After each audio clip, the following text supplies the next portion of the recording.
Hi friends, welcome back to my channel. ಇವತ್ತು ಬೆಳಗ್ಗೆ ಬೇಗ ಎದ್ದು ಖಾಲಿ ಹೊಟ್ಟೆಗೆ 1 ಲೋಟ ಜೀರಿಗೆ ನೀರು ಕುಡಿದೆ, ಹೆಲ್ದಿ ಡ್ರಿಂಕ್ ಅಂತ.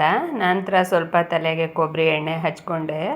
ಇದು ಪ್ಯೂರ್ ತೆಂಗಿನಕಾಯಿಂದ ಮಾಡಿರ್ತಕ್ಕಂಥದ್ದು, ನಮ್ಮ ಬೀಗರು ಮನೆಯಿಂದ ಕೊಟ್ಟಿದ್ದರು. ನಂತರ ಸ್ನಾನ ಮಾಡಿಬಿಟ್ಟು ಬ್ರೇಕ್ಫಾಸ್ಟ್ ಮಾಡೋದಕ್ಕೆ ಬಂದೆ. ತಿಂಡಿಗೆ ಫ್ರೈಡ್ ರೈಸ್ ಮಾಡೋಣ ಅಂತ ಮೆಣಸಿನ್ಕಾಯಿ ಈರುಳ್ಳಿ ಎಲ್ಲ ಹೆಚ್ಚಿಟ್ಕೊಂಡೆ. ನಾನು ಫಸ್ಟೇ ನೈಟೇ ಈಸಿ ಆಗುತ್ತೆ ಅಂತ ವೆಜಿಟೇಬಲ್ಸ್ ಎಲ್ಲ ಕಟ್ ಮಾಡಿ ಇಟ್ಕೊಂಡಿದ್ದೆ. ಮತ್ತು ಒಂದು ಕಡೆ ಕುಕ್ಕರು ಅಷ್ಟೇ ಕೂಗಿಸ್ಬಿಟ್ಟು ಅನ್ನನ ತಣ್ಣಗಾಗೋದಕ್ಕೆ ಬಿಟ್ಟಿದ್ದೆ. ಇವಾಗ ಏನು ಮಾಡಿದೆ, ಬಾಣಲೆ ಇಟ್ಬಿಟ್ಟು ಸ್ವಲ್ಪ ಎಣ್ಣೆ ಹಾಕ್ಕೊಂಡು ಕಾದ ನಂತರ ಅದಕ್ಕೆ ಹಸಿಮೆಣಸಿನ್ಕಾಯಿ ಈರುಳ್ಳಿ ಎಲ್ಲ ಹಾಕ್ಕೊಂಡು ಚೆನ್ನಾಗಿ ಒಗ್ಗರಣೆ ಮಾಡಿಕೊಂಡೆ. ನೋಡಿ, ಇವಾಗ ಗೋಲ್ಡನ್ ಬ್ರೌನ್ ಬಂದ ನಂತರ ವೆಜಿಟೇಬಲ್ಸ್ ಹಾಕಿದೆ.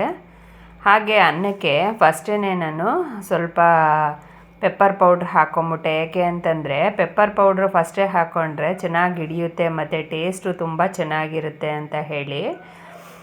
ನಂತರ ನಾನು ಈ ಕಡೆ ಫ್ರೈ ಆದ ತಕ್ಷಣ ಅದಕ್ಕೇ ಇದನ್ನೆಲ್ಲ ಹಾಕ್ಕೊಂಡೆ, ವೆಜಿಟೇಬಲ್ಸ್ ಎಲ್ಲ. ನೋಡಿ, ಇವಾಗ ಅದು ಹಾಫ್ ಫ್ರೈ ಆಯಿತು ವೆಜಿಟೇಬಲ್ಸು. ಅದಕ್ಕೆ ಸೋಯಾ ಸಾಸು, ಚಿಲ್ಲಿ ಸಾಸು ಮತ್ತು ರೆಡ್ ಚಿಲ್ಲಿ ಸಾಸು ಎಲ್ಲ ಹಾಕ್ಕೊಂಡೆ.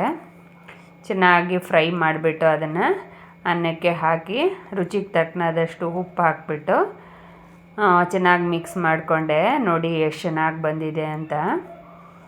ನಂತರ ನಾವು ಇದನ್ನು ನಾನು ನನ್ನ ಮಗ ಇಬ್ಬರು ಸೇರಿಕೊಂಡು ಬ್ರೇಕ್ಫಾಸ್ಟ್ ಮಾಡ್ಕೊಂಡ್ವಿ. ಇದಾಗಿತ್ತು ಇವತ್ತಿನ ಬೆಳಗಿನ ಬ್ರೇಕ್ಫಾಸ್ಟ್ ಬ್ಲಾಗು. ಯಾರೆಲ್ಲ ನನ್ನ ಚಾನಲ್ನ ಸಬ್ಸ್ಕ್ರೈಬ್ ಮಾಡ್ಕೊಂಡಿಲ್ಲ, ಬೇಗ ಸಬ್ಸ್ಕ್ರೈಬ್ ಮಾಡ್ಕೊಳ್ಳಿ. ಮತ್ತು ಈ ವಿಡಿಯೋ ಇಷ್ಟ ಆಗಿದ್ದರೆ ಲೈಕ್ ಮಾಡಿ, ಕಮೆಂಟ್ ಮಾಡಿ, ಶೇರ್ ಮಾಡಿ.